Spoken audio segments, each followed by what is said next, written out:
back. And on debut, Ridewood with a dream first goal for Essendon. Ridewood intercepts, has a think about a second goal. Bounce is unbelievable. Goal just a few minutes ago. Runs around. Does she have the distance and the accuracy? Maggie McLaughlin with a special finish. And Ridewood intercepts the debutant to a fellow debutant. Bellany, eyes wide up. She has her first goal. We are gathered here today to pay our respects to the Essendon Women's 2025 season. Valiantly fought at times, but ultimately middling. This is the Sash Women's, most definitely not the official podcast of the Essendon Women's. Wow, of the Essendon Football Club's women's side. You can tell how prepared I am for this. Let's get some sad music over the top of this. As always, I'm Courtney and I'm joined by Ari and Jordy. We've had a couple of weeks off due to our own injury and illness list, but we are back. How are we feeling? Ari, you're alive, which is the main thing. Yeah, TBC last week. I was a test. Yeah, how you feeling? You all right? Yeah, doing all right. That's good. Had a weird incident. I came home from work last week late at night and I saw a cat in the driveway of my building menacing a baby possum. Oh, okay. And so when I pulled in, the cat sort of scattered a little bit. Yeah. And then I got out and I was like, maybe I'll scare the cat off. Cat runs off. As soon as I turn my back, cat's back. Of course. So I was like, I'm going to have to do something with this possum. Yeah. So I picked up the possum in a towel and took him up to my apartment. And then I didn't realise, but the Wildlife Victoria has a 24-hour hotline, yeah, which is great. Yeah. So I called them up and they called some 24-hour vet 15 minutes away. Amazing. At 3 a.m. And I took Perfect. this box down with this baby hello. possum in it. Yeah. This has nothing to do with your sickness? Well, no, I don't think Okay. so. I was expecting it to be and then it bit me, and then I And got that's really why sick. I got the plague. No, just some, Oh, little baby. Yeah. Well, that's your good deed. Yes. So Some good karma coming your way. Yeah. How are you doing, Jordy? Yeah, not too bad, I guess. I mean, sport hasn't been too kind to me this week. I've heard this. Yeah, All losses. we were speaking about it the other day. Right the way through. Very rarely do every single one of your teams lose, but this Yeah. week the quadruple has happened. You haven't just found another sport with a team that won this week? No, I think I'm just going to fuck them all off and fair enough. get into snooker or something. I don't know. Oh, sorry, Ari's just That's showing very us a cute. photo of the possum. We'll I don't know, put that in Discord or something later so everyone else can see how cute that little baby is. I think my favorite, story, sports story was it the Seattle Mariners, and they do their salmon race and they were it was this insanely long game that they were playing in the Major League Baseball, and it was up to some insane 12th or 15th innings or something. It was just crazy though. Continuing on, and usually during these games they'll have I don't know, probably after the fourth or something, they'll have a salmon race where it's all these different mascots. Huh. And they all race of these all different salmon. And there's this one called Humpy that's just a bit fucked. And the bit is that Humpy always comes last. And that's just the whole shtick of the salmon race. And so to kind of get the vibe back up in this game that had been going for so fucking long, they decided to run the salmon race again. Wow. But Humpy won. Jeez. And then the Mariners won the next inning. The crowd must have been going off. Yeah. But it was a poison chalice because they were playing the next week's game and they weren't doing great. And so they were like, we'll do the salmon race again. We'll let Humpy win. It didn't work a second time. No, that's a one and Lightning done. doesn't It's a strike one and done. twice. Yeah. Lightning does not strike twice, and Humpy doesn't win. Humpy's not your golden charm twice. I can tell that we don't want to talk about this game. The game on the weekend, we can talk a little bit about the Melbourne game the week before if we want to, but it was kind of much of the same, really. The doggies? Doggies, sorry. Bulldogs. You can't remember which game yeah. it was. I mean, they were playing prime Melbourne, that's for sure. Yeah, they were playing incredibly well. I was seeing Fortet at the Sydney Mire, so You dodged a bullet. My yeah, God. yeah. That was the game just gone was bad. The one Yeah. before that, even worse. Yeah. You can't be losing to the Bulldogs like that. That's I just remember getting my outrageous. phone out at one point and just checking the score and being like, oh. Yeah, it was a bit like that. And then we also brought up the Nobel Peace Prize because that was being announced at the same time. Anyway, one of them was better than the other. But yes, this weekend just passed. Essendon 2-4-16 defeated by Brisbane 7-12-54. Two goal kickers were Bannister and Brooker. Great to see Brooker on the board again, and that was in front of 1,800 people. Our record is 3-7, 7 straight losses. It's rough. This is all very familiar. This is very familiar. I feel like I mean, I've seen this before. At least Yeah. we can't get to 13 like the blokes did. staying at 14th on 60%. So great, right in the middle. First goods we have. Yeah, not much. Yeah, not much to say. I did think, and it's kind of reflected on the scoreboard here, that we defended quite well considering Gay was out with her ACL strain. I think that was a big kind of loss for us last week, you know, looking towards the Doggies game and just being like, oh shit, like Gay's out. This is going to be a struggle. We applied the pressure all day. We tackled hard. Yeah. Had a few moments where, you know, players really put themselves on the line. But, obviously it's just the class is a little different. Yeah, and I think the moments of high pressure kind of happened when it really meant the most, and it forced Brisbane to kind of panic, especially around goal, and their accuracy was off. I mean, it didn't help that the wind was blowing a fucking gale. Yeah. And it wasn't favouring either end, I believe. It was just going straight across the ground. I mean, Brooker's goal after going coast to coast was pretty good. She's making a real habit of it. Yeah. She was having a good time. I did love that she kind of, because obviously she got the advantage on, like, you know, the possession that she had, but she slowed down and kind of turned around to check that she was allowed to just kick it a free goal. Everyone's like, keep going, keep going. That's a rugby player for you. She scared herself though. She put it a little bit close to the post. Oh, she maybe did. a touch more than she had hoped. Yeah. But Like her Sally for that was just her putting her hand over her mouth and just being like, Thank oh my God. I also noticed that Ridewood was hanging down back a little bit more. How are we feeling about that? Yeah, I think they're obviously trying some stuff out now. Now that, you know, the season's over essentially. And so why not try some stuff, get a jump on next year? Yeah. I think she's got all the attributes to play halfback. And obviously we'll see what business we do in the off-season and how Sophie comes back next year. But we do need more depth there. And, you know, for the next few years at least, she's going to be quite sort of lightweight to be playing bulk midfield minutes. But she is a really good user, really quick. So, good to try her out in these type of roles, I think. Yeah. Certainly missing a few down back at the moment too. So there is a bit of a need for someone. But I think in doing that, and this kind of leans into our bads, it's like filling those gaps in the back then leaves gaps in our forwards. Like I think we really noticed that. Like we had pretty decent defence, but we really struggled to bring it into our forward half, let alone our forward 50. We've just reached a critical mass with injuries now. Like it's like we may as well play, you know, 16 just, aside. I mean, there's just such a drop off, and you're missing such crucial pieces all over the place that you just, you know, it's like finger in the dike stuff all over the place, and stop it here, it comes out there, and it's just I don't think. Wait, did you just say finger in the dike? Grow up. Not me, no. But I also thought like in the about the player, and I was like, that doesn't make any fucking sense. Not in the player. The metaphorical dike. The metaphorical dam of water. Anyway, please continue. Sorry if I pulled you out of your train of thought. Yes, the metaphor being that you stop the leak in one's place and it pops up in the next place. Yeah. And so I'm kind of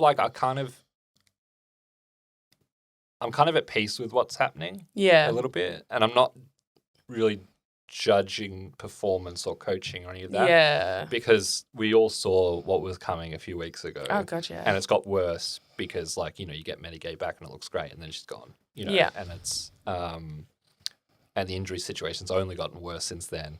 Yeah. That I'm really saving my criticism for trade period and draft period to see what what we they do. Yeah, absolutely. And do we rectify this? Because I don't think there's really much that can be done right now. No, yeah.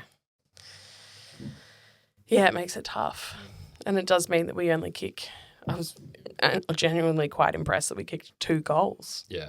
I was like, this is going to be another 8-point game. And physics would suggest that we should have kicked 1 goal because Bannister dobbing it from 60 out with 6 or 7 bounces going left and then right and then forward, then back and then through the goal without being touched.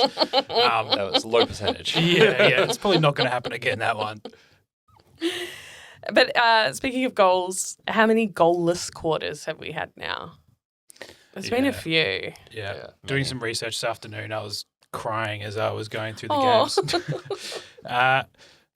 3 goalless quarters against the Lions, 3 against the Dogs, 2 against Melbourne, only 1 against North. That's where 3 it against counts. Freo, and 3 against St Kilda. So that's 15 of our last 24 quarters we haven't kicked a goal in. Oh, my God. And I didn't want to count how many of those goal quarters only had the single one. Yeah, that's too depressing. Yeah. Yeah. Yeah, It's only Tuesday, Jordy. You don't do that to yourself so early in the week. Yeah. And Mia Van Dijk hasn't really taken the bull by the horns for this season. And we haven't seen much of her.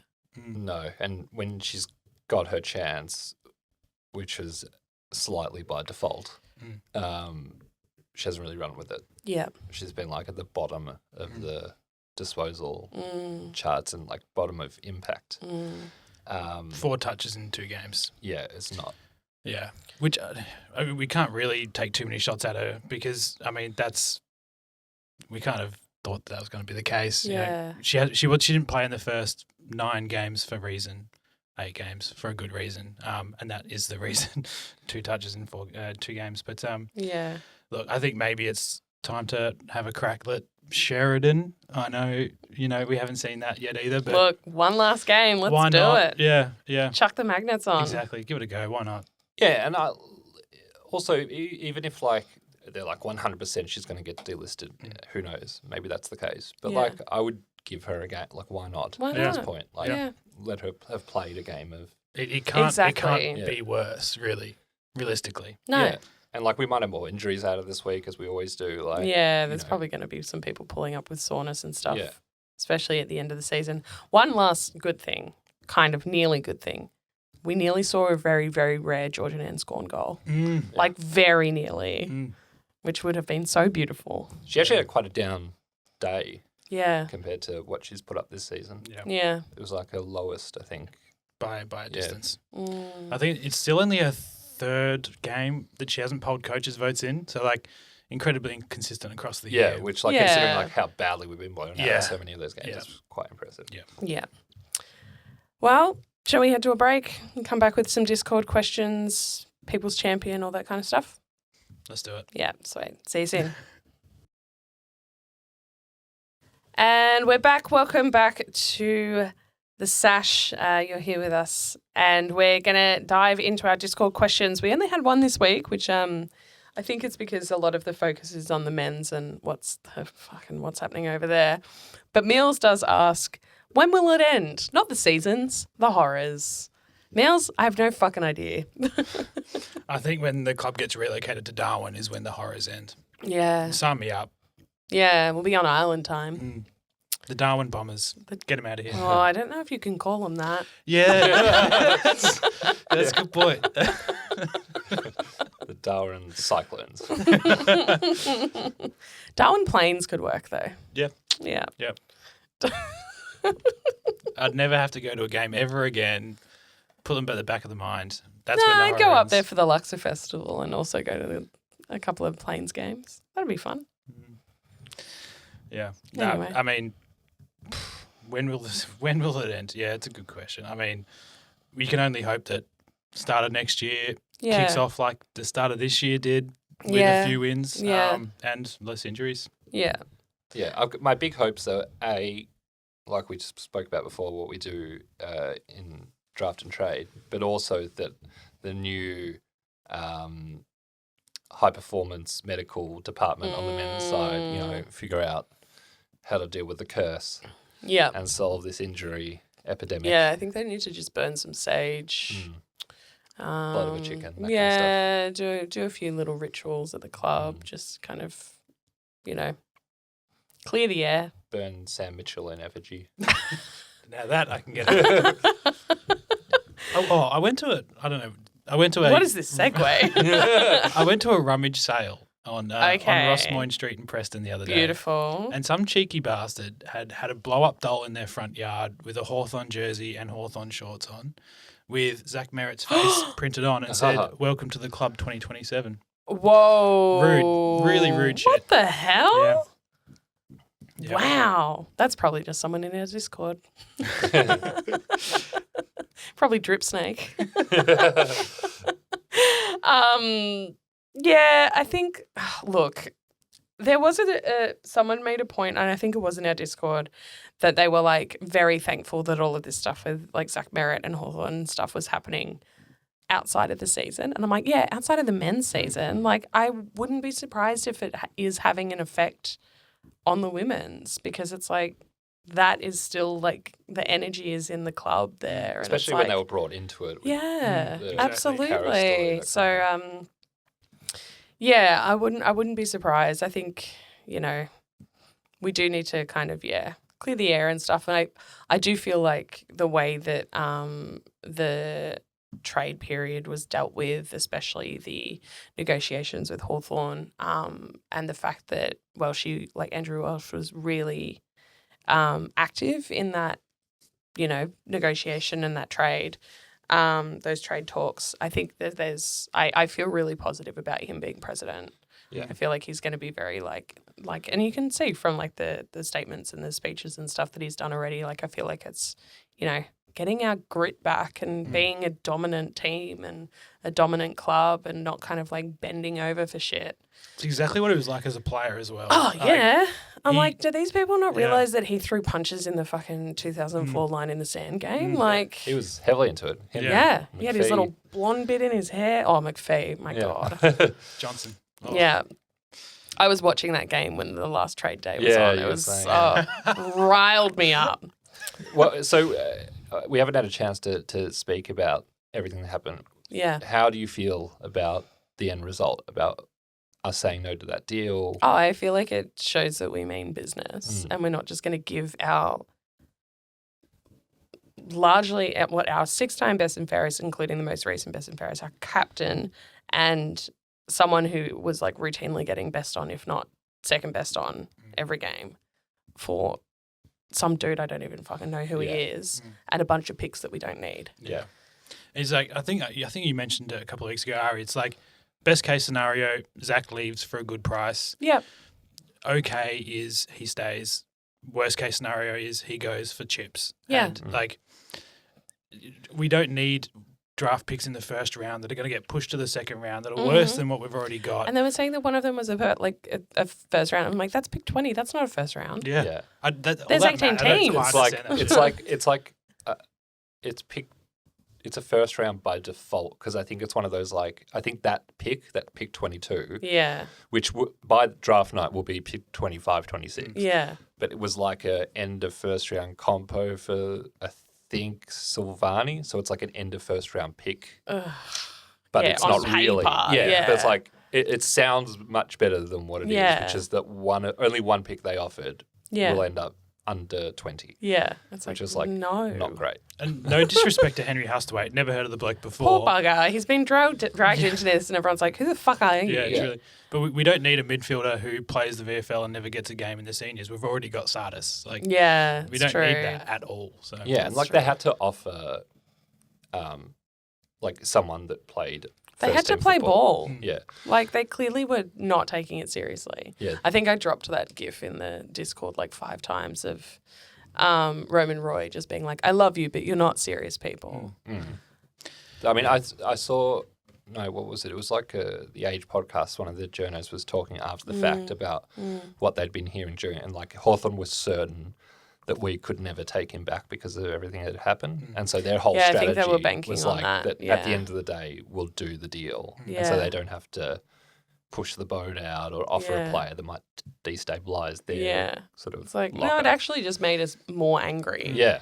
They've shot themselves in the foot too. And the fact that it's Hawthorn as well. I feel like if it was any other club, we'd probably entertain a deal like that. Yeah. But because it's Hawthorn and because it's Andrew Welsh at the head of the table, like, you're bringing like your top tier or nothing at all. Yeah.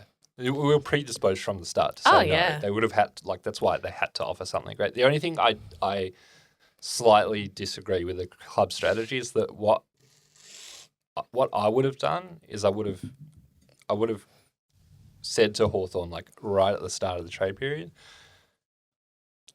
make your offer now, this week. We either do it this week or it's not happening. Yeah, because then it gives a chance for Zach to sort of entertain the idea of another club coming to the table who maybe can offer something better. Yeah. And it gives more window for Hawthorn to realise that we're serious and that we're not going to do a trade for shit picks and to either decide to put up a good player or whatever. That, like, waiting to the last minute meant that because of their strategy and our strategy, it probably was never going to happen. Yeah.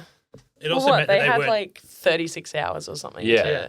And you can't organise a player to get sent back to us in return because you have to talk to them and their agent and their family. Well, yeah, it seems like they didn't want to go into their locker room and talk to some of those players that would have been actually worth the trade. I think they've really fucked themselves as well, to be honest, because it's like Merritt would walk into their team and be their best player, if not second or third. Yeah. He's an absolute elite midfielder, which, like, Newcombe is very good, Will Day is very good, but he never plays.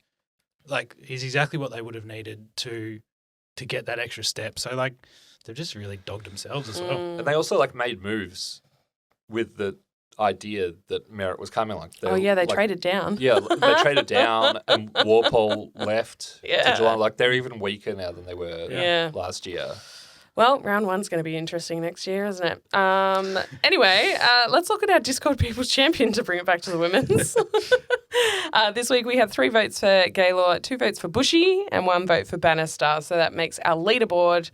I mean, Nanscorn's head and shoulders above the rest on 23, 8 for Wales, 7 Press Sparkus and Gaylor, 4 for G and Gay, 2 for Too Good and 2 for Bushy, which is her entry into the leaderboard, and 2 for Bannister.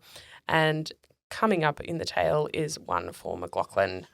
Our coaches' votes for this week largely overrun by Brisbane. So 8 for Isabel Dawes and Charlotte Mullins, 6 for Ali Anderson, 4 for Amy Gaylor, which I will take, 2 for Orla Dwyer, and 2 for Lily Postlethwaite. Oh my God, I knew I was going to fall over on her name.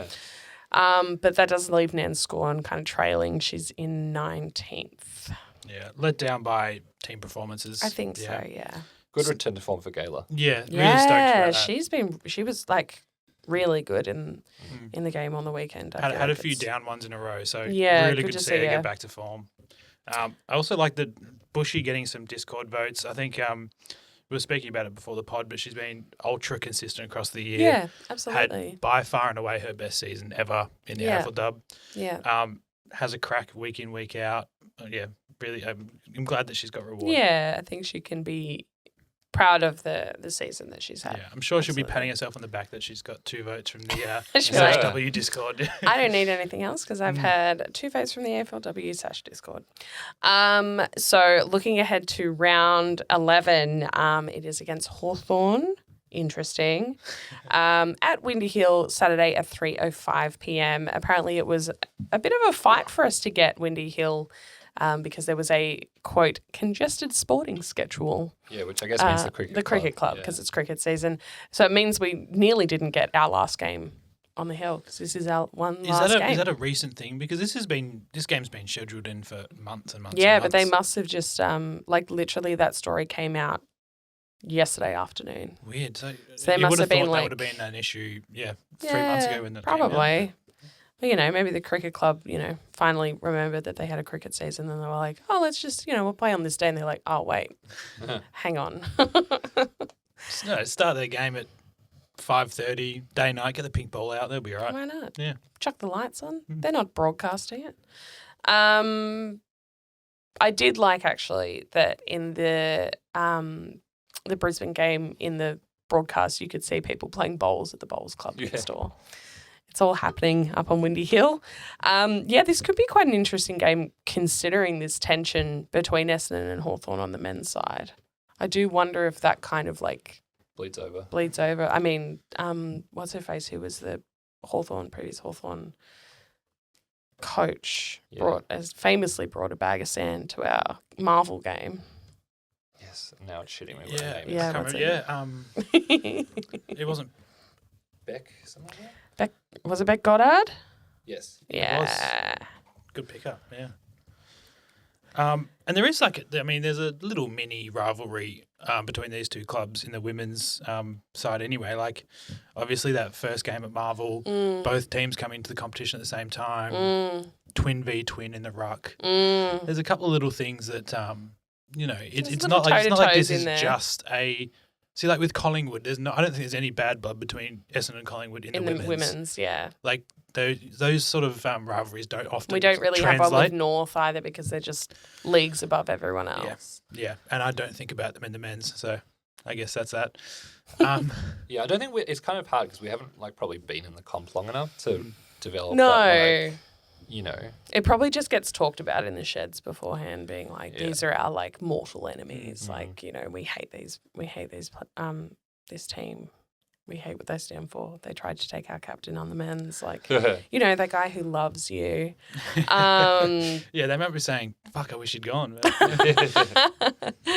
Yeah, but looking at the ladder, Hawks are third with 8 wins and 2 losses. Yeah, had a bad loss this week. Yeah. So, but they have had a pretty favourable draw, right? They haven't had a really tough one. Yeah, they've played they aren't playing Melbourne. They're playing North Melbourne final round, which they would have already locked up top 4 by then, so it doesn't really matter. Yeah. And then they've played 3 of the bottom 4 sides and us. So they've had a couple. Yeah, it's a pretty easy run home, isn't it? Yeah, and they haven't their percentage 110, which is 50 or 60 lower than the clubs that are above and around them. So yeah, they're not or 200 if you're looking at North Melbourne. Yeah. They're not the third best team in the comp.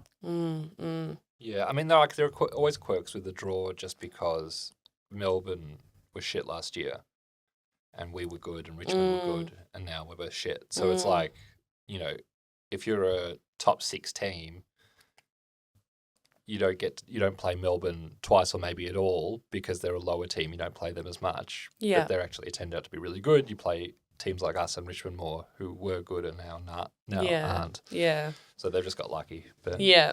And they are coming off a bit of a bad loss to Port last week. Ripper game, my word. Goalfest, absolute goalfest. Wasn't 90, love that. 90 something to 50 94 something. to 59. Yeah. I didn't catch it live. Watched the highlights, and it was just some of the attacking play was really fun to watch. Yeah. I think Port had 2 or 3 players kick 3 goals. Oh. Gemma Houghton is just a freak. Oh, she is. Yeah. But yeah, Port got up by about 5 or 6 goals in the third quarter. Hawthorn pulled it back to about 2 at 3/4 time. Oh, yeah, okay. And then Port just exploded in the last. Yeah. And I think it was over in Adelaide to a pretty raucous. That would have been fun. Alberton crowd on a Friday night. Yeah, beautiful. It was a really cool vibe. Indy Tahoe kicked 5 goals too. Yeah. What? Yeah. Oh my God. That's more than our entire team kicked. Yeah, for 5 weeks. Yeah.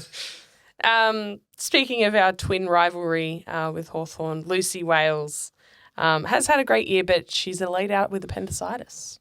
Yes, continuing the trend of these two never actually playing against each other. Do we think that they just do this this Some real on purpose? Mackay energy. Yeah. Yeah, it's very much like that. What happened to Ari? You were telling the story off air before. Yeah, well, she rocked up at the club on Monday morning complaining of stomach pain. The doctor took a look at her and said, "Go to hospital." And now she's had her appendix out. Yeah. Wow. I call in sick if I'm can't be bothered. she's rocking up with appendicitis. It's outrageous. That is the difference between men and women. Yes, as someone with endometriosis, I go to work in lots of pain sometimes. No man flu for Lucy Wales. Yeah, that's right. Who else? Emily Bates is a test for them. Yeah, which would be a massive That would be a big comeback block. if they came back in. Yeah. So I don't want to wish injury on her, but hopefully they give her an extra week just out. Give you another week, just to make sure you're really right as rain. Yeah, exactly. And she's a pretty damn good midfielder and has had a good year, so it would be pretty nice to have her out, to be honest. Yeah. Who else are we keeping an eye on from Hawthorn? Jazz Fleming. Yep. Really good youngster. Yep. Daughter of Damien Fleming, famous former cricketer. Midfielder, really good. She had a few injuries earlier this year, but sort of got back on the park and doing her thing. Yeah. And I think Hawthorn's a really good, I can't think of the word, but like example of what I'm talking about with recruitment. Because if you look at the players that they've recruited since they first joined, so not the inaugurals like Ashmore and whatever. Fishrod. Yeah, I mean, Bodie, Bates, Eliza West, who's also great. Oh, yeah. So along with the really good draftees like Fleming and youngsters they've pulled in, they've got a lot of really good senior experienced players in there. Yeah. And I think that's the difference between why even last year, they've had a favourable draw, but they're top six looking up, and we've been, even when we were good, sort of between 7th and 10th, rummaging around for the final spots in the 8, whereas they're, looking upwards and challenging for top 4. Yeah. You've got to fill that gap in the list between your really older players seniors, and your juniors. Your real freshies. Yeah, some real sort of hardened players. Yeah. A really good quality, which they've got. Nice. They have an Irish player. Yeah. we say it every week, but they fucking kill us every time. Gilroy. Well, Gilroy, but also I'm going to butcher the first name again. Aine. McDonough. I can do that bit. McDonough, key forward. I'm so jealous. Like Anya. It is Anya. Yeah. Is it? Oh, wow. I think so. I like Anya Ty, I suppose. She's got a G in there somewhere, though, I think. Wow. I don't know. G is silent. Okay. In Irish. Okay. So if there's like GH, it's just an R. So is ORLAGH is Orla. Yes. So it's the GH is irrelevant. Right. So this Anya without a G, is that kind of like their version of a bogan spelling of like Rebecca with a K or something? Yeah, probably. Okay. Rebecca with a K. And a Y. A Y in Rebecca? Yeah. REBKYAH. Well, that's bogan. That's too I much. grew up in the country. Is it obvious? Anya McDonald. Blah, blah, blah. Anya. She's really tall, like 180 something. So quick, so athletic. You said covers key the forward ground. as well? Key forward. God. Yeah. Kicked 17 goals this year, which is, I think, 9 more than G, who's our leading goal kicker. Yeah. Kicked a fucking ripper against Port as well. Got the ball about 50, 60 out. Danced past 3 players, couple of balks, and then just launched it from 40 and went straight through. So, God damn. Yeah. I hope the wind's up on the weekend. You know who we should try and get on the pod? We should try and get Aisha Ward, who's like the GM, and question her about why GM of the AFLW. At Essendon. Oh, at Essendon. Yeah. Callan Ward's sister. Who played 1 year of VFL for us as well. Oh, there you go. VFLW. We should get her in and question her as to why we don't have an Irish recruitment strategy. And good question. And why we aren't doing it. If anyone is listening. Because every week we're just like, we need an Irish player. Yeah, Orla Dwyer last week. Yep. Watch this week, it'll happen. Yeah. And it's like, it's a fucking freebie. Yeah, it's an easy get. How many of the best forwards in the league are Irish? Because there's like the 2 Onyas, you've got Maloney as well, Bogue, like they're just absolute free hits. Ty, lots of them. Yeah, and also ridiculous. like halfback flankers because they're like lightning quick with great skills. Yeah, it's outrageous. Get amongst it. Look, we can only hope that we do well with our recruiting for next season. And there's a few. Well, we noticed that we've noted a couple of Irish people that are coming through the draft, right? A couple of Irish players. But that's not. I mean, that's great if they happen to be the right players and the right picks and whatever. That's fantastic. But it's like the reason why this is an acceleration on your list build is because you can recruit them outside of the draft. Yeah. If you're using your draft picks on them, Yeah, then it's just like any other player. Yeah. But it's that, every year you can bring in 2 to 3 quality kids. Yeah. But you can also go for free over to Ireland and take someone who's a fucking gun. And pay them cents on the dollar as well. Yeah, and bring them in. You don't have to waste a pick. You don't have to trade for them. You don't have to do anything. You just go and get them. Just go get them. Yeah, and it's like that's like all. We really missed a trick when Kneecap came over here. There was like 14,000 Irish people at the Fed Square, and we could have just gone through and been like, you, come with me. Yeah, set up a little like sign up tent. Would have been great. There was an Irish takeaway place around the corner from me in Balaclava. There's heaps of them. Yeah, that's what I said when Kneecap were playing Fed Square. I'm like, St Kilda's empty right now. Yeah. That's true. There are lots of Irish people around my hood. A lot of spice bag chippies down there. I really want to come down and try one. The place had a great name. It was like a pun. It was called Snack, but spelt like how the Irish would say crack. Like SNAIC. I was like, that is What's the really snake? Funny. What's the snake? That's so good. All right. So we've got Wales out for Hawthorn. Vukic in concussion protocols. Yeah. I think Killer might have a good one if she really steps up and real opportunity. Gets back into a bit of form. Yeah, the twin sisters out. Vukic came in late, replacing the appendicitis. Got concussed. Oh, bugger. So second stringer ruck's out. They played with Mackenzie Airley, who's a key forward in ruck for the rest of the day. Oh, that's not so really either they're going to have her as their number one ruck or bring in their third stringer, who's a 19-year-old Ellie Simmons. So. Oh, Wellsy could walk all over either it. way, it's an opportunity. Yeah, exactly. Absolutely. She has not been great since coming back, which is, that's fair. Which was great for the first couple of games. She was actually really good. Pulled a couple of votes. True. Yeah. But gotta take. Let's go. Yeah, especially if Eliza West. Sorry, not Eliza West. Especially if Emily Bates is out, you've got one of their big midfielders gone. Their top 2 ruck gone. Like, you've got to absolutely dominate from that point. Yeah. Changes on our side. I mean, Maddie Gay's probably still a TBC with her ACL strain. I can't imagine. She'd come back. No, there's no point. And Maggie Mack is a test with that calf. So it'd be nice to see her back in the side if she pulls up okay. Yeah.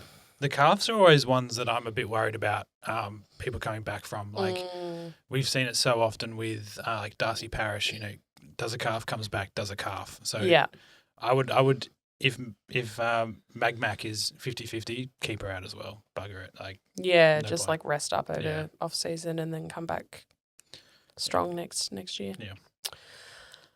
Cool. Let's get Sheridan in. Why not? Give her a run on the park. Yeah. It's like I felt the same way about Alwyn Davey, or was it the other Davey? Jaden? Yeah, whichever one. Jaden never got a game. Fair. Probably wasn't up to it, but we're getting smashed. Everyone else has got a game. Why not give them a game, see what's going on? So why not give Sheridan a game? Because she's obviously going to be delisted at the end of the year. Yeah, we say that. We thought that last year. That's true.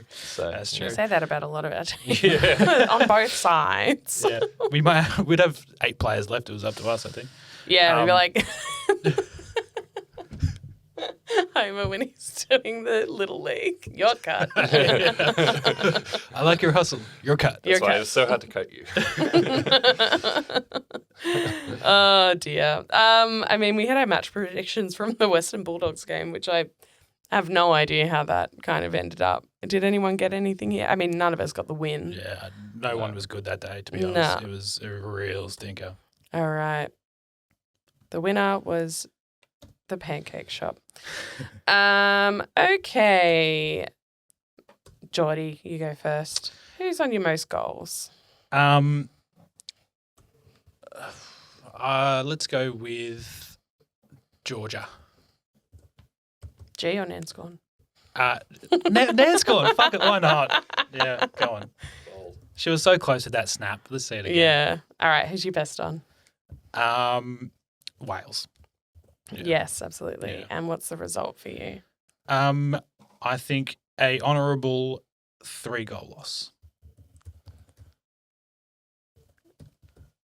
I had to think about that for a hot second. What 3 goals is? Yeah.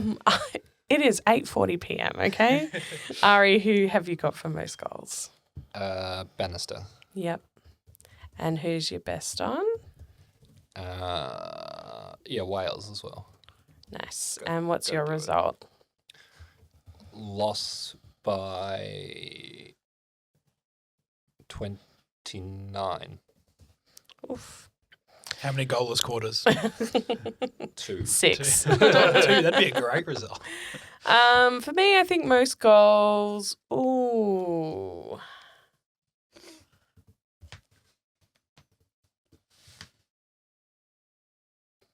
I'm going to say Bonnie. I want to say that she comes back into the forwards if Gay is. I mean, I don't think she will come back. But, who knows? Best on, I'm going to say Wales as well. I think that's going to be a clean sweep. And defeated by 23 points. How many goals is that? I don't know. It's 3 goals and 5 behinds, I think. Nailed it. Thank you. Around the grounds, we had a couple of delistings in the men's with Hobbs and Luau Lormon. I was very sad about Luau. Mostly sad for his dad. Yeah. I think that was my favourite video that I've seen all year. He was all about it. He got the tie. He had the hat. Like, what's he going to do with all that now? Is there any chance that we could pick him up in like a re-rookie? Maybe? Please? There is a little bit of a chance, I think. I don't know. His output wasn't incredible, but his endeavour definitely was. Yeah.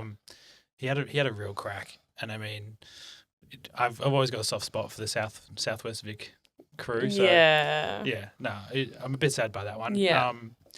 And look, sadly, if he doesn't get a look in at us again, I do find it kind of far-fetched that somebody else would really take a punt. He might just drop back into the VFL. Yeah. And if he sticks around the VFL, who knows? Yeah, who knows?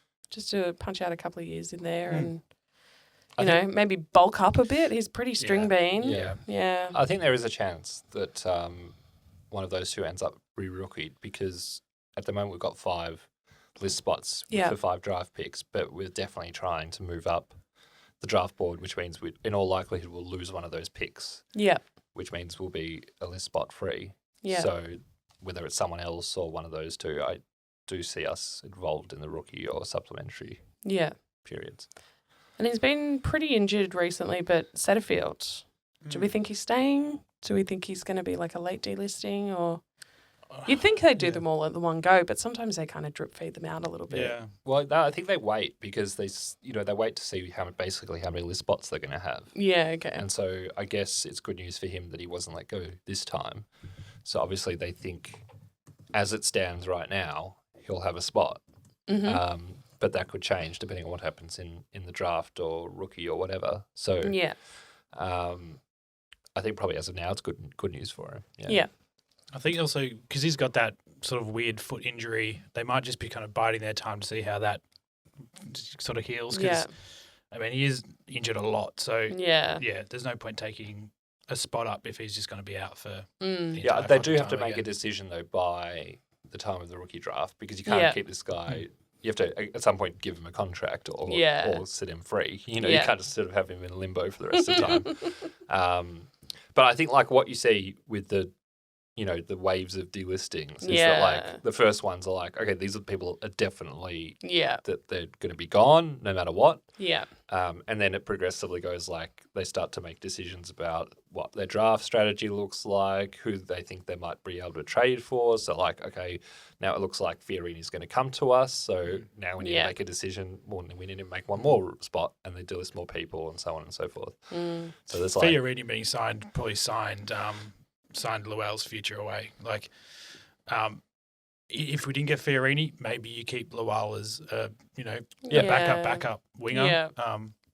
So it was probably that was probably writing on the wall. But, I mean, I feel like Setterfield had quite a few good games this year. If he stays fit, he's a perfectly good, 5th, 6th midfield rotation player. I mean, I felt like he was one of our better players when he was playing. Yeah. Early in the year, it's absolutely. his injuries. You know, if he can stay fit, he's proven he got the chops to play. Yeah. And surprisingly, he's only like 27 or something. Yeah, so he's not that old. Yeah, he's got time left. If he can get the body right with this new, physio setup and whatnot. Anything else that anyone wants to note? Shout out to Olivia Mumfrey, Essendon VFLW player, has been selected in the flag football Australian side. Ah, that's cool. Which wouldn't be massive news normally, but it is coming up in the Olympics in 2 or 3 years, whatever it is, 3 years. Yeah. So that'd be pretty fun to see, Essendon represented at the Olympics. That'd be fucking cool. Fuck yeah, that's cool. That would be a 2nd or 3rd Olympian. And Scorn's an Olympian. Scorn. Is Brooke Walker an Olympian? Yeah, did one of them play sevens or something maybe? She definitely played Brookie for Australia Walker, 7. I'm not sure if he actually went to I have to look it up, see if she went. I'm not sure if she went. She played for Australia. Brooker didn't play in an Olympics for New Zealand, did she? No, I don't think she played the full blown, not the sevens, I think. Okay. Yeah. Second guaranteed, isn't it? Yeah. But yeah, no, that'd be fun. Another thing, it's so fucking rogue. But Dyson Heppel is going to be on the Renegades recruit for the Melbourne Renegades. So it's the Big Bash League stuff, but they have like this like celebrity like show, I guess, that they do in like the lead up to it. And it's like 5 local celebrities are like taking a crack at like the Renegades recruit crown. And they kind of just have to do a bunch of like cricket-based skills and drills from like for the cricket. So, Dyson Heffels doing that this year. He's putting his hand up for everything because he was in like the Australian kabaddi team. He was, yes. Yeah. He also very much looks like a cricketer. He also kind of looks like he's a body double for one of the guys from the In-Betweeners, but tell me he doesn't in that photo. Which one are we talking about? Yeah, a little bit. Oh, Jay? Jay, yeah. I'm like, I can't remember their names. Brooke Walker was the travelling reserve for the women's sevens team that won gold at the 2016 Summer Olympics. Oh, incredible. Fair play, Ari. That's a good call. 3rd Olympian, yeah. Yeah. Get amongst it. We don't need Irish players. We've got Olympians. Yeah, well, now that Titmus is retired, can we get her in? Get someone in the... Oh, yeah, true. Titmus off halfback. Should probably play for the Tassie Devils team when they probably in like 5 years. Yeah. Oh, well. Shall we wrap it up? Short and sweet this week, Thank you so much, everyone, for listening. Please sign up to our Discord so you can get in on the conversation and see all the chaos that's happening in there. Just kind of everyone talks about like trades and drafts and all that kind of stuff, and I'm just like, I have no idea what's going on in here. Draft talk will be kicking up soon. Mostly just like making comments and all the delistings happening everywhere else, like Collingwood delisting Mason Cox. Yeah. I saw the post and I thought it was a retirement, but no. No more USA chance for a while. That's good. Yeah, thank God. We don't need that.